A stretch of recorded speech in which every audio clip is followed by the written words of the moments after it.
langkah berikutnya kita harus menginisiasi Firebase di project webnya masing-masing. Jadi pastikan kalian sudah buat folder. Folder saya ada di local D, folder Firebase. Di dalam folder Firebase ada folder baru namanya Firebasic.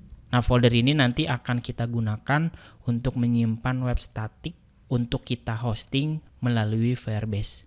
Kemudian kita coba buka terminalnya. Kita mau tentukan lokasi folder webnya mau di mana. Karena saya di local D, jadi saya mau arahkan terminal saya ke lokasi folder projectnya. Saya pindah ke direktori D, lalu CD untuk merubah direktorinya ke folder yang saya tuju.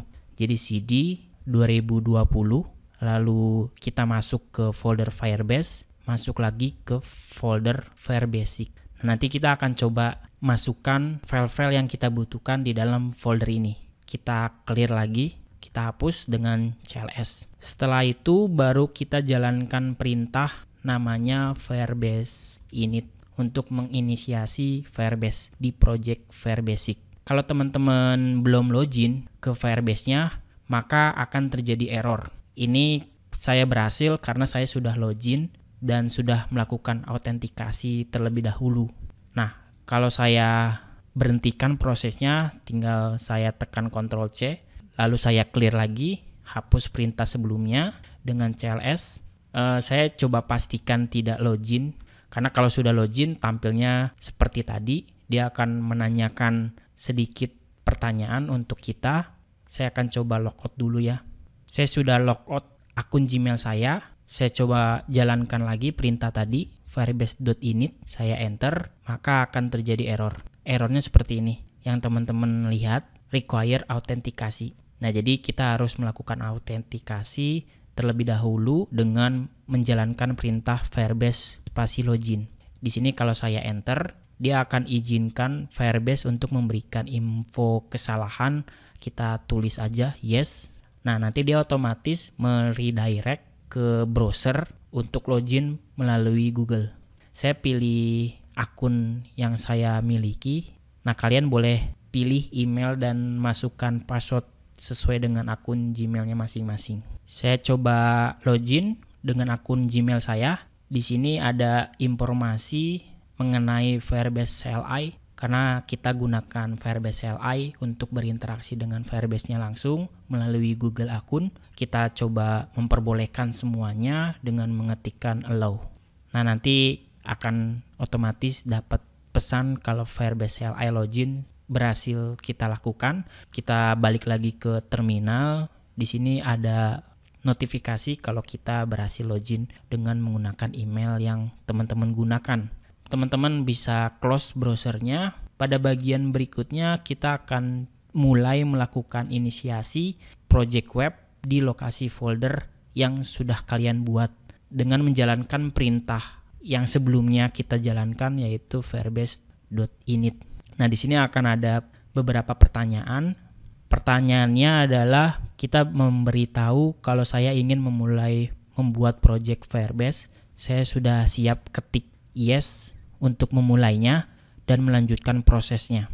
Kemudian akan ada beberapa pertanyaan lagi, misalnya yang pertama terkait fitur apa saja yang mau kalian gunakan. Ada beberapa fitur yang ditawarkan oleh Firebase, tapi pada kasus ini saya hanya pilih bagian hosting. Untuk memilihnya tinggal menekan tombol spasi. Di sini ada fitur database, Firestore, Cloud Function, dan Storage. Teman-teman bisa pakai fitur-fitur ini dengan menjalankan Firebase CLI.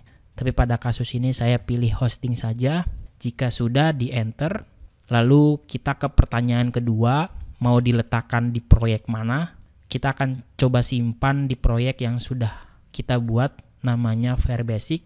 Kita use. Nah, di sini ada beberapa proyek yang saya sudah buat. Saya pilih yang Firebasic, saya enter. Firebasic itu merupakan proyek Firebase yang telah kita buat di video sebelumnya. Kalau sudah oke, kita masuk ke setup berikutnya. Apakah kita ingin menggunakan public directory? Saya tulis public di sini. Saya enter. Terus kita mau konfigurasi single page app. Kita tulis yes. Saya enter.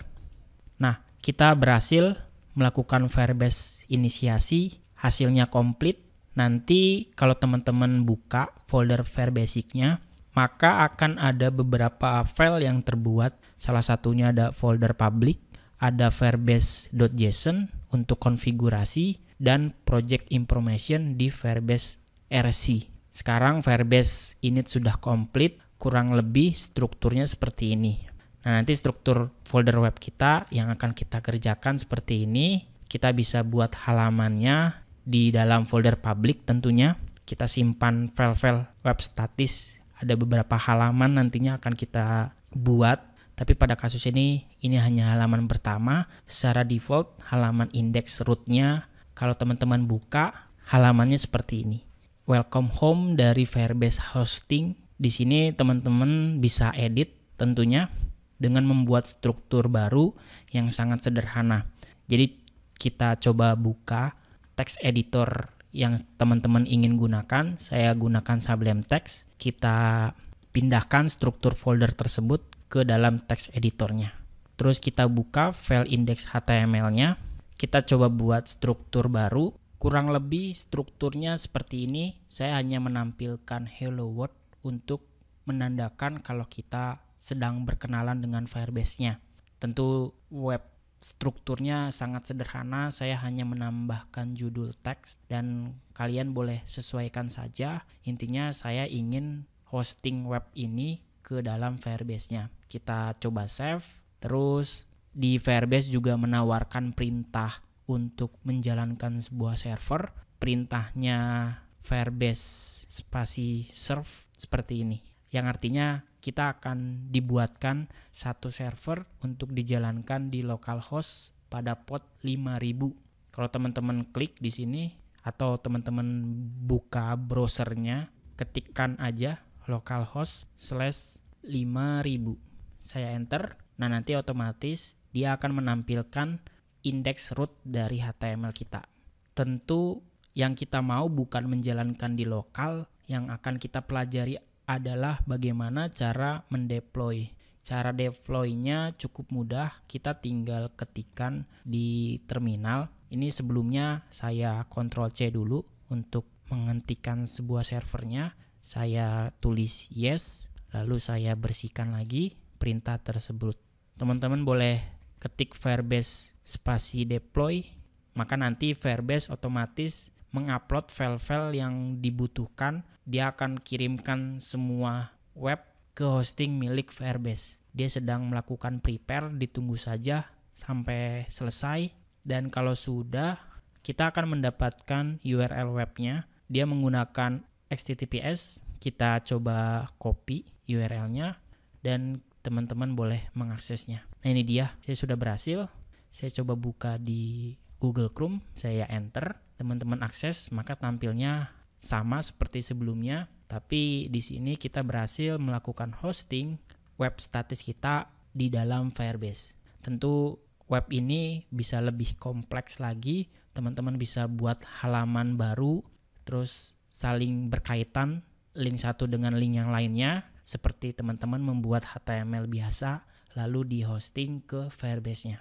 Jadi itu dia. Sangatlah menarik, semoga teman-teman tertarik. Silakan lihat fitur-fitur yang lainnya. Sampai jumpa di materi berikutnya.